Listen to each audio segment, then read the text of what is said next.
के लिए my dear यहाँ पे 3 लोगों की जरूरत होती है कम से कम 3 लोगों की। तो all of us are going to market.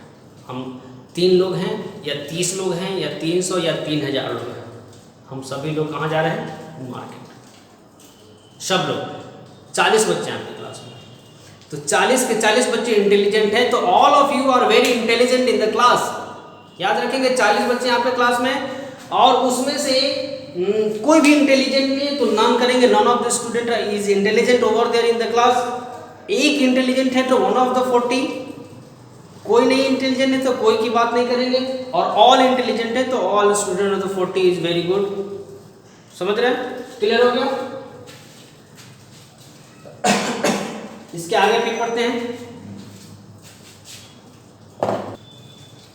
अब पढ़ेंगे हम, जैसा आगे अभी बताया था हमने कि ईच, ईदर, नीदर ये प्रोनाउन भी होते हैं और एडजेक्टिव भी होते हैं। तो प्रोनाउन कैसे होते हैं और एडजेक्टिव कैसे होते हैं ये मैं आपको बताता हूँ। यहाँ पर बने रहिए, लिखा हुआ है ईच। क्या लिखा? Each, either, neither plus each, either, neither plus singular noun. Singular noun मतलब ये कि ये जो वर्ड ऊपर में आपको लिखा हुआ है ईच, ईदर, नीदर, और इन तीनों के साथ अगर कोई सिंगुलर नाउन है तो वो होता है एडजेक्टिव। एग्जांपल के तौर पर each boy, each boy, either boy या नीदर बॉय।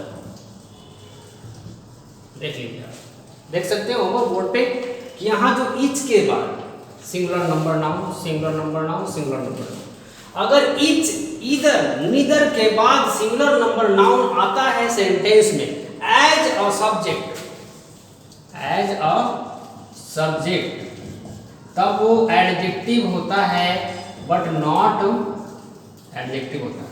क्या होता है? एडजेक्टिव। कि each of, each boy has given a prize, given a prize. देख सकते हैं ये हो गया आपका एडजेक्टिव। क्यों? फिर से मैं बता दूं क्यों। क्यों? नाउन के पहले आने वाले शब्द हमेशा एडजेक्टिव होते हैं। नाउन के पहले आने वाले शब्द हमेशा एडजेक्टिव होते हैं, इसलिए ये प्रोनाउन नहीं होकर क्या हो गया? एडजेक्टिव। अब प्रोनाउन कैसे होगा ये बताते हैं।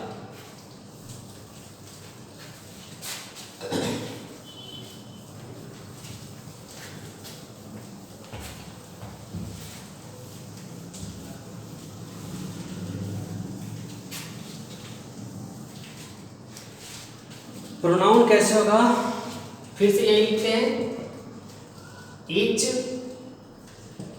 Either, neither plus of plus the plus plural number, plural number. ये अगर इसके साथ ऑफ लगाओ, ऑफ के बाद द लगाओ, उसके बाद फिर सिंगुलर नहीं प्लूरल नंबर हो, तब वो होता है प्रोनाउन। जैसे मान लिया जाए यहाँ पे ईच ऑफ द बॉयज, यह जो सेंटेंस लिखा हो ईच ऑफ द बॉय, मतलब ईच भी लग गया, ऑफ भी लग गया, द भी लग गया और प्लूरल नंबर भी लग गया, तब क्या बनता है? ये हो गया आपका प्रोनाउन। और उसमें प्रोनाउन कौन सा? Distributive pronoun, distributive pronoun. बात समझ रहे हैं कि प्रत्येक बच्चे को, इसमें जो 2 बच्चा हो, हमने बताया था कि ईच के यूज के लिए कम से कम 2 बच्चे होने चाहिए, 2 नाउन होने चाहिए, 2 हो या फिर 200 हो, नो मैटर। इन सारे बच्चों को प्राइज बांटा गया, मतलब each of the boys have given a prize. और इस तरह के जब प्रोनाउन यूज होते हैं किसी भी सेंटेंस में, तो माय डियर ये सिंगुलर नाउन होने के बाद भी ये प्लूरल नंबर होता है, इसके अकॉर्डिंग इसका वर्ब यूज करते हैं। इसके अकॉर्डिंग नहीं, इसके अकॉर्डिंग इसका वर्ब यूज करते हैं। Each of the boys has given. अगर अकॉर्डिंग टू द रूल नहीं चलेंगे तो ये बॉयज है और इसके साथ हैव लगेगा, लेकिन रूल के अनुसार इसके अकॉर्डिंग नहीं जाकर हमें इसके अकॉर्डिंग चलना होता है, और ये होता है हमेशा सिंगुलर नंबर, और that is why we have to use singular number over here, right. उम्मीद है आप समझ रहेंगे कि पैटर्न जो हमने इसके ऊपर पहले दिया था और ये दूसरा पैटर्न, इन दोनों पैटर्न को अच्छे से ऑब्जर्व करेंगे कि ईच नीदर ईदर के बाद ऑफ और द नहीं लगा तब वो एडजेक्टिव हो गया, अगर वो लग गया वो हो गया प्रोनाउन, और उसमें से भी कौन सा प्रोनाउन? Distributive pronoun.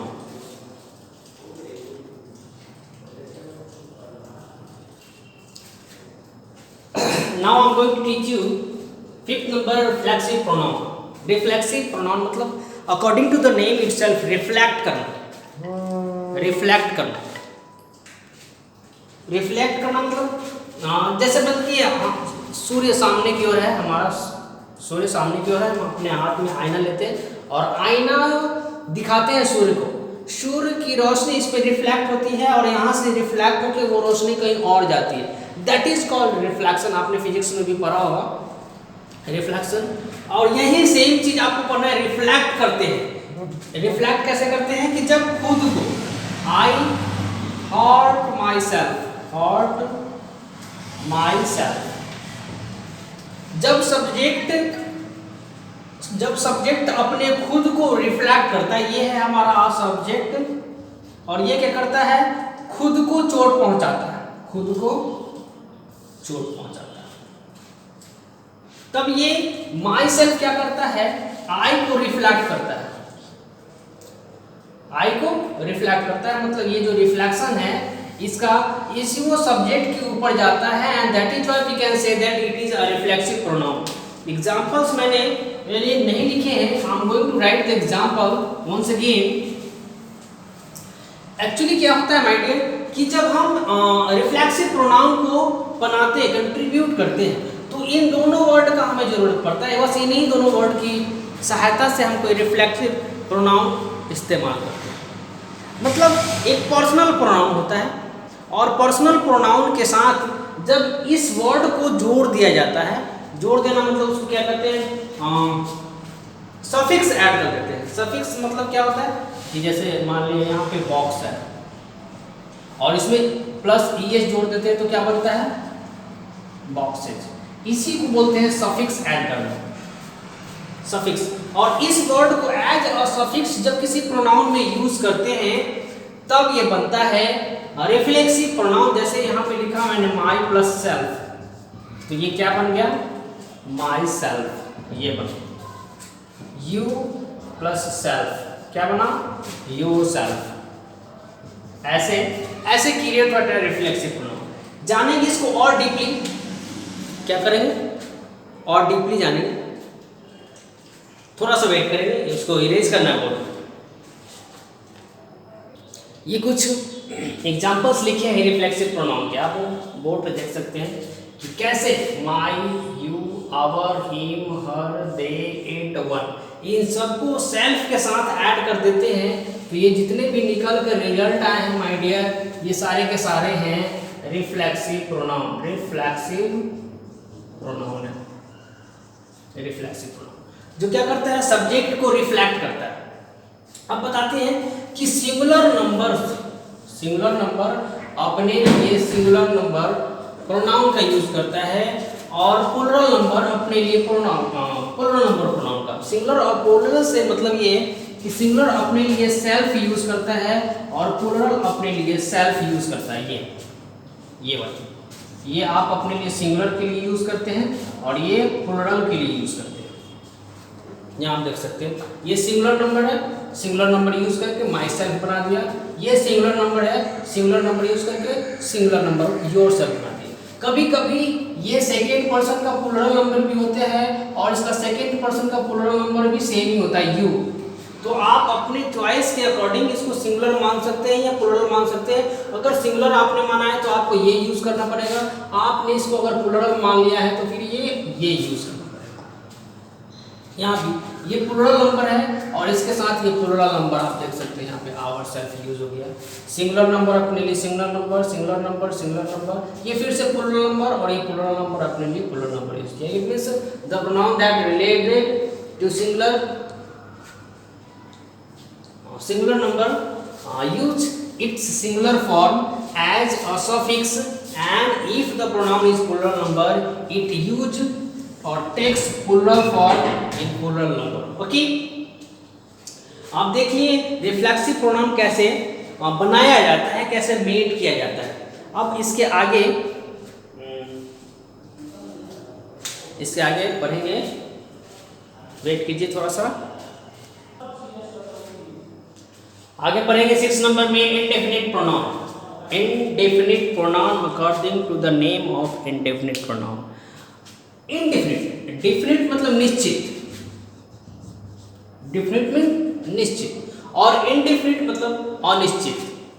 यही आपको अनिश्चित प्रोनाउन यहाँ पे पढ़ना है। ये अपने आप को अनिश्चित क्यों कहता है ये जानिए। यहाँ लिखा हुआ है definition the pronoun that refers to person or things in a general way and does not refer to any person or thing in particular. Does not refer, ये लाइन जो है बहुत इंपॉर्टेंट है। ये किसी पार्टिकुलर पर्सन और particular things को refer नहीं करता है। मतलब वैसा प्रोनाउन जिस प्रोनाउन से हमें मेल और फीमेल का पता ही ना चले, वैसा प्रोनाउन जिससे हमें मेल और फीमेल का पता ही नहीं चले, वही उसी को इंडेफिनिट कहते हैं, अनिश्चित है, हमें पता ही नहीं कि वो मेल है या फीमेल है। मान लिया यहाँ पे लिखा हुआ है somebody is coming, कोई आ रहा है ना, कोई आ रहा है। तो ये कोई में कौन है, मेल है और फीमेल है, पता है नहीं पता। तो जब हमें पता नहीं हो तब हो गया इंडेफिनिट। और जब पता होता है कि ही इज कमिंग, ये हमें पता है ये क्या है, मेल है ना, ये हमें पता है, तब ये डेफिनिट हो गया, या फिर पर्सनल प्रोनाउन भी इसको कहते हैं। लेकिन जब पता ही नहीं हो कि आने वाला व्यक्ति मेल है या फीमेल है, अनिश्चित है, तब वैसे प्रोनाउन को माय डियर कहते हैं इनडेफिनिट प्रोनाउन। क्या कहते हैं, इनडेफिनिट प्रोनाउन। मेरे पास कुछ एग्जांपल्स है, वो मैं अभी बोर्ड पे लिखने जा रहा हूँ, और उस एग्जाम्पल्स के सहारे और इसको बेहतर तरीके से समझेंगे। ये जो कुछ प्रोनाउन आपको बोर्ड पे दिख रहे हैं, यही होता है माय डियर इंडेफिनिट प्रोनाउन। इसी इंडेफिनिट प्रोनाउन को हम पूरे ग्रामर में पढ़ते हैं। ये जितना भी आपको नजर आ रहा है, ये सब इंडेफिनिट है। इंडेफिनिट क्यों है, मैंने बताया था कि पता नहीं चलता है कि सेंटेंस में जब ये वर्ड लिखा है तो ये मेल के लिए यूज़ किया गया है या फीमेल के लिए यूज़ किया गया है, ये डेफिनेट नहीं होता है, तभी इसको कहते हैं इनडेफिनिट प्रोनाउन। अब बात आती है कि इसका यूजेज कैसे होता है। तो एग्जाम्पल के तौर पे मैं आपको एक बता रहा हूँ वहाँ पे कि every one has a very good sense, मतलब प्रत्येक के पास एक अच्छा व्यूज है, एक अच्छा सेंस है, और ये जो प्रत्येक है वो हमें मालूम नहीं कि ये मेल है या फिर फीमेल है, ठीक है।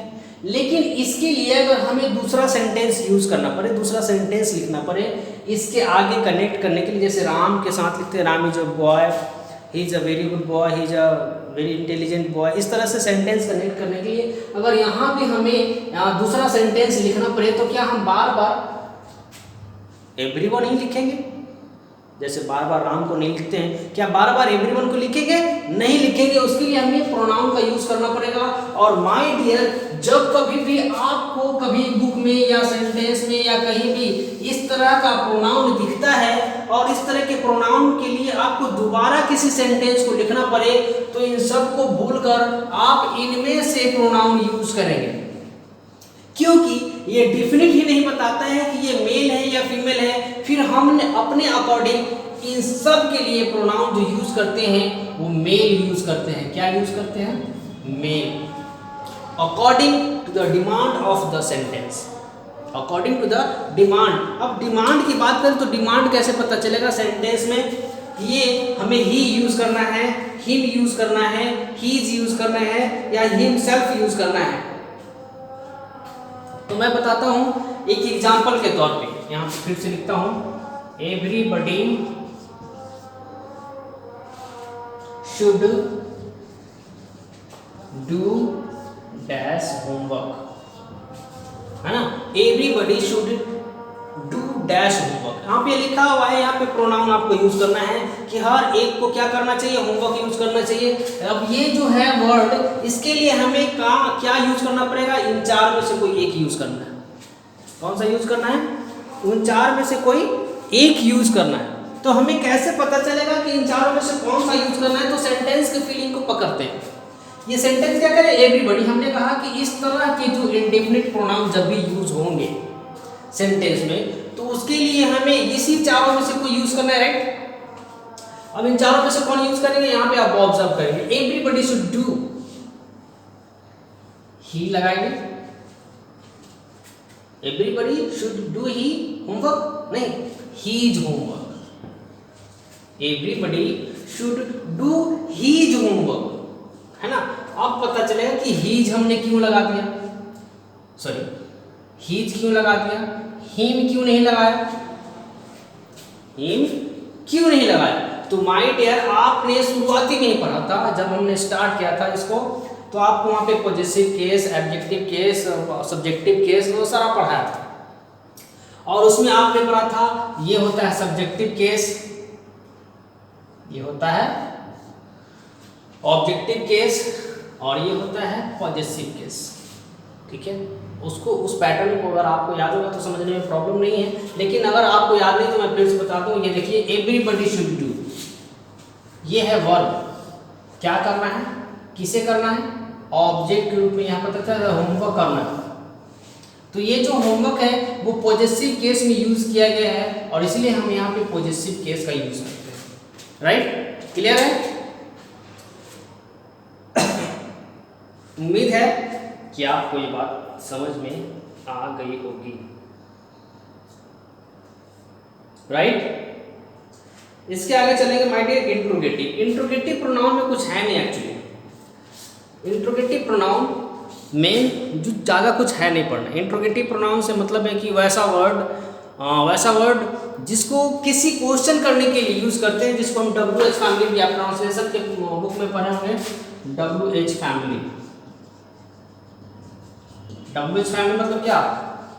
What, whom, which, whose, whom, is, ये सारे जो वर्ड हैं सब WH फैमिली से होते हैं, और इसी को इंट्रोगेटिव वर्ड या इंट्रोगेटिव प्रोनाउन भी कहते हैं। इंट्रोगेटिव प्रोनाउन भी कहते हैं। डेफिनेशन के तौर पे मैं बता दूं, a word that is used to ask a question, a word that is used to ask a question is called interrogative pronoun.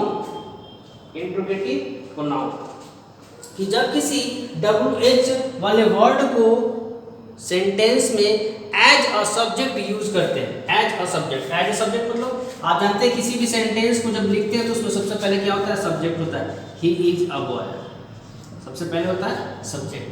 अब इसमें से जो यहाँ पे वर्ड लिखा है, इसमें से किसी को भी सबसे आगे रख के हम लोग सेंटेंस को कंप्लीट करते हैं, तब वो प्रोनाउन हो जाता है। ये प्रोनाउन है ना, पर्सनल प्रोनाउन। और इसी को पहले लिखते हैं कि what is your name, what is your name. तो ये आपका नाम पूछ रहा है, नाम की जगह पर आने वाले शब्द को क्या कहते हैं? प्रोनाउन। प्रोनाउन हो गया, बहुत आसान है। इंट्रोगेटिव पढ़ना बहुत मुश्किल है, बहुत आसान से सब टॉपिक है ये, इसको पढ़ने की जरूरत ही नहीं है। फिर भी थोड़ा बहुत मैं अभी बता ही देता हूँ। अब यहाँ देख सकते हैं, यहाँ पे जो कुछ प्रोनाउंस लिखे हुए हैं वो एज अ सब्जेक्ट यूज करते हैं। एज अ सब्जेक्ट यूज करते हैं। कैसे यूज करते हैं? कि हु आर यू, एग्जाम्पल के तौर पे हु आर यू, मतलब इसका कोई ना कोई नाम होगा और नाम होगा तो, और नाम ऑब्वियसली संज्ञा जो होता है नाउन या प्रोनाउन उसको आगे लिखते हैं, और उस नाम की जगह पे इस वर्ड को यूज किया गया है, इट मीन्स ये सब्जेक्ट के रूप में। दूसरा है ऑब्जेक्ट के रूप में, कि whom have you invited, whom have you invited, आपने किसे बुलाया, किसे न्योता दिया। तो ये आपने किसे न्योता दिया मतलब ऑब्जेक्ट मांग रहा है, और ऑब्जेक्ट के रूप में भी ये इंट्रोगेटिव प्रोनाउन का यूज करते हैं। दूसरा हुज, ऑनर के रूप में, ऑनर, यहाँ पे हुज कार इज दिस या हुज पेन इज दिस, ये पेन किसकी है, ऑनरशिप मांग रहा है, पोजीशन मांग रहा है, और जो इस पेन से रिलेटेड मैन होगा उस मैन का नाम है, आप मान लिया कि राम का पेन है, Ram's pen, Ram's pen is this. तो ये ऑनर का नाम मांग रहा है और इसको ऑनर के रूप में भी इस यूज करते हैं। फिर व्हाट को सब्जेक्ट और ऑब्जेक्ट के रूप में दोनों में करते हैं। व्हाट को what are you, what are you मतलब तुम क्या करते हो, क्या करते हो, सब्जेक्ट के रूप में आ गया, और ऑब्जेक्ट के रूप में भी आता है। ऑब्जेक्ट के रूप में कैसे, क्यों, व्हाट आर यू टॉकिंग, यहाँ पे सब्जेक्ट के रूप में आपने देख लिया सारा यूज। इसके बाद आपको पढ़ना है माय डियर, इसके बाद इंट्रोगेटिव के बाद रिलेटिव पढ़ना है, लास्ट नंबर रिलेटिव पढ़ते हैं इसके आगे। इस लास्ट प्रोनाउन में जो रिलेटिव प्रोनाउन है इसका पढ़ना है आपको, रिलेटिव मतलब रिलेशन, रिलेशन बताना।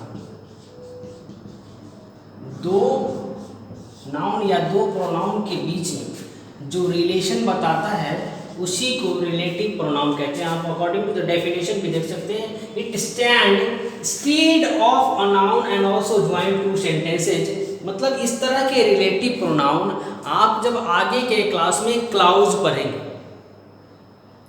तो वहाँ भी आपको ये चीज़ पढ़ना है। क्लाउज नामक चैप्टर में आप इसको पढ़ेंगे, रिलेटिव क्लाउज नामक पढ़ना है। जैसे एग्जाम्पल के तौर पे मान लिया जाए कि this is the pen that I have bought yesterday.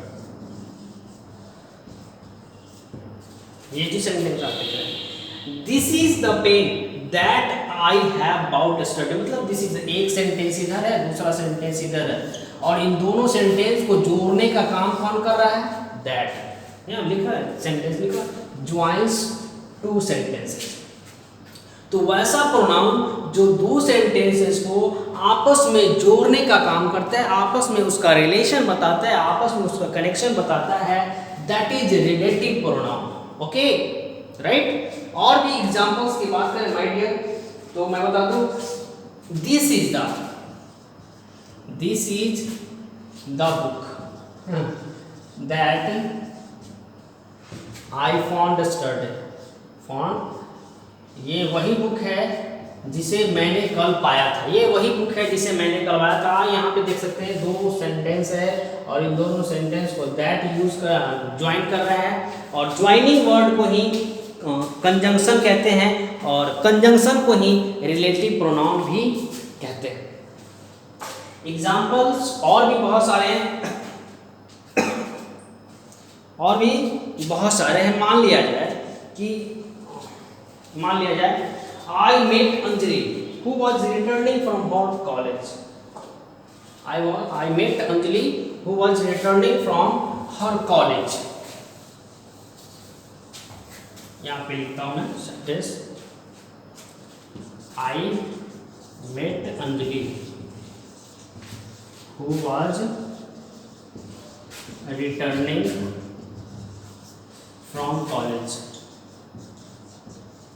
मैं अंजलि से मिला जो कॉलेज से लौट रही थी। देख सकते हैं, आई मेट अंजलि एक सेंटेंस, और ये हु जो है रिलेटिव, इसके जगह पे सी भी यूज कर सकते हैं, लेकिन यहाँ पे सी अगर यूज करेंगे तो रिलेटिव नहीं होगा। I met Anjali, she was returning from college. She use नहीं कर सकते यहाँ पे क्योंकि ये रिलेशन नहीं दिखाता है, रिलेशन ये दिखाता है, दोनों सेंटेंसेस में रिलेशन को शो करता है हु, और इसीलिए इसको रिलेटिव प्रोनाउन कहते हैं कि मैं अंजलि से मिला जो कॉलेज से वापस आ रही थी। ठीक है, डीपली पढ़ेंगे इसको क्लाउज वाले लेसन। अभी फिलहाल इतना ही। उम्मीद करते हैं आप इस लेसन को अच्छे से समझ पाए हैं। अच्छे से समझने के बाद आपके बुक में जो एक्सरसाइजेज दिए होंगे माय डियर प्रोनाउन से रिलेटेड, उस एक्सरसाइजेज को आप खुद से सॉल्व करने की कोशिश करेंगे।